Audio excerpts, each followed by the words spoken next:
what was the concept of British liberty, and why did Americans claim that the British were trying to enslave them? The concept of British liberty was critical to political thought, both among leaders and ordinary people on both sides of the Atlantic in the 18th century. It was widely accepted, both in Britain and in the colonies, that Britain was a unique home of liberty. British liberty meant limits on the power of the government. After the great struggles of the 17th century, a system had pretty much solidified, which was a limited monarchy. You had a monarchy, but with great power in Parliament to check the power of the king.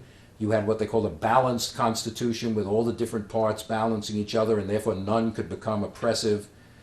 The rights of Englishmen were well respected, trial by jury, habeas corpus, just a rule of law that, in contrast to France or Spain, absolute monarchies. In England, it was the rule of law. Every citizen was protected by the law. The king could not act in a highly arbitrary manner.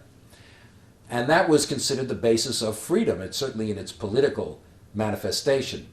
Now, of course, the very term British liberty was not an accidental term. It was for British people. It didn't apply to Spanish. It didn't apply to Catholics by and large. It certainly didn't apply to Africans.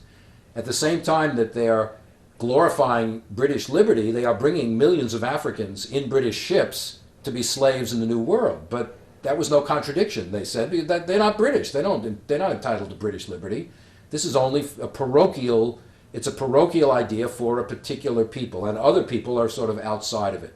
But for those within the boundary of freedom, they certainly felt that they were the freest people on earth.